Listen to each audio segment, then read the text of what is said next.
All right, welcome back to this week's episode. I am talking all about how we can increase energy this week.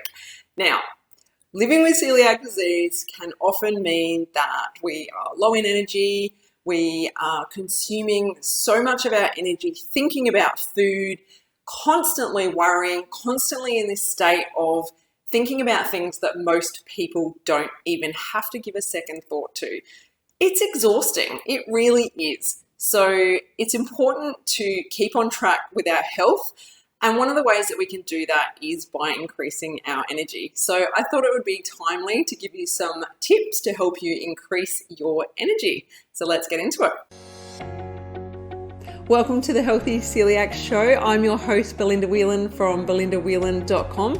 And here you will learn to live your very best life with celiac disease. So we are going to be talking all about health-related topics because you, my friend, are more than just a woman with celiac disease. Be sure to hit that subscribe button so that you don't miss an episode, and welcome to the show. Now, there are a few obvious ways, and it's nice just to have a reminder every now and again. Now, the first one is to increase your water intake. If you do not drink water, please go back and listen to my episode where I talk about all of the amazing benefits of water. You will be blown away by how many benefits there are from drinking water. But if your body is dehydrated, you will feel very sluggish and you will have very low energy. So by increasing your water intake, you will instantly feel better and have more energy. So try that one if you are not drinking much water at this point in time. The next one is to exercise.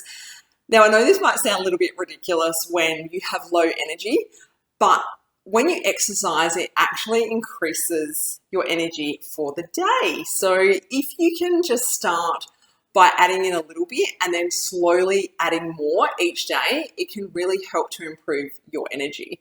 Now, I remember when I was going through the process of trying to get a diagnosis. And I remember one of the very first doctors that I went to, and I told her I could barely get out of bed in the morning. I felt like rubbish. I had all of these horrible symptoms going on. And she turned around and she said to me, "You just need to start exercising." And I thought she was insane. And it was horrible to hear that from this doctor, that was going to be the be-all cure to my problems. And at the time, there's no way I could have got any benefit from exercising because I was so ill. But if you are on the road to recovery or you've been living with celiac disease for a while, then exercising can certainly help improve your energy levels, and it also helps speed up healing. So in that respect, getting energy from exercise is truly wonderful, and I truly do see the difference on the days when I exercise and comparing those to the days that I don't do exercise. So try that. And like I said, just add in a little bit at a time and just slowly increase the amount of time that you spend exercising and see how you feel. Now, the next one is to focus on getting good sleep, good adequate sleep. And again, I've done an entire episode on talking about the benefits of sleep and why we need it. So go back and listen to that if you haven't already. And when we have sleep, obviously we're not tired, so that increases our energy. You may be the type of person who needs to have a nap in the afternoon. If that's what helps you, try that as well. There are lots of different ways that we can increase the amount of sleep that we get, and I highly recommend that that's something that you focus on if you know that you are not getting enough sleep and that is affecting your energy levels. The next one is to focus on food and getting enough nutrients into your body. Now, many people say that they're eating gluten-free, they think they're eating well, and they're focusing on eating all of this great gluten-free food, but they're not really eating good gluten-free food. There's good gluten-free food, and then there's not so good gluten-free food. So think of the highly processed, packaged, labeled gluten-free food. That should not be making up your entire diet, because that's not going to give your body the nutrients that it needs to be able to thrive and to be able to give you that energy that you need. Now, if you're eating lots of sugar, that will decrease your energy in the long term. So how that works is when you have sugary foods, it spikes your blood sugar, and then you come crashing down, and you're constantly in this state of needing more sugar, and then you crash and so forth.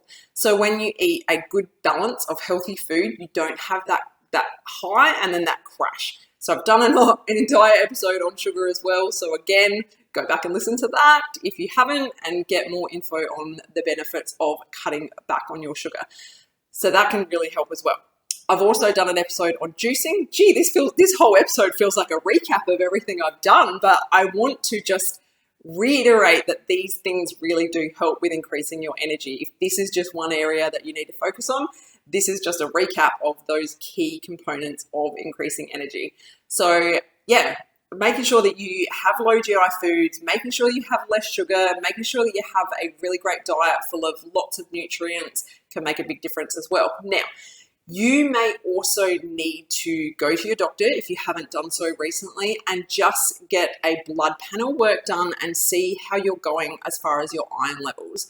Because if you have low iron, that can truly affect your energy levels as well. So I don't recommend people take iron supplements without checking with their doctor first that they need them, because many people don't need them, but if you do have very low iron, that can certainly affect your energy levels. So go get that checked out first before you decide to start taking an iron supplement, or simply increase the amount of iron in your diet that you consume.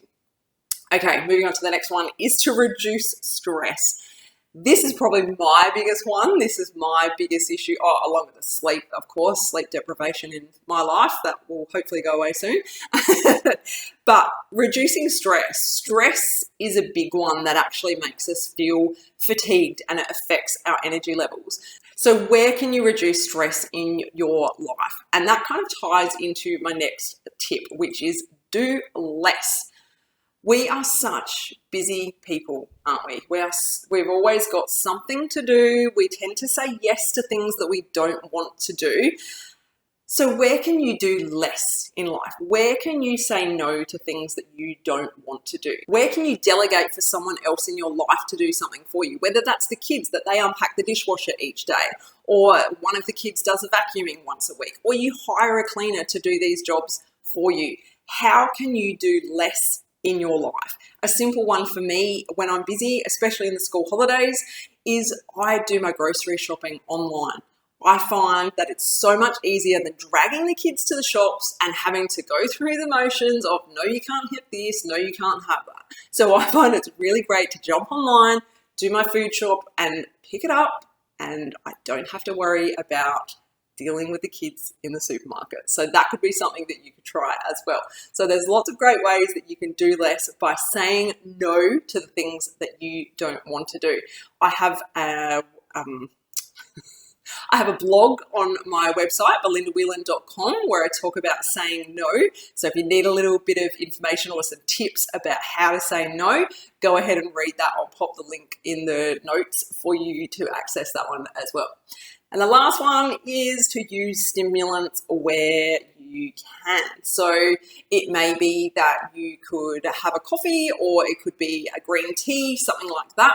You might find that they're enough to give you a boost of energy and can make a big difference in your life. I would definitely not say don't rely on them 100%, but they can just help to increase your energy. And I actually like to have a coffee before I go to the gym. I find that helps me with my workout. So it could be something like that to help you improve your energy as well. So I hope these tips have helped you. I hope these have inspired you to try a few different things, or even cut some things out, and help you improve your energy moving forward. So thanks so much for listening, and I look forward to talking with you again very soon. Take care. Bye. If you enjoyed this episode, head to belindawhelan.com to get yourself a free copy of my exclusive ebook, 11 Mistakes People Make Going Gluten-Free Living with Celiac Disease.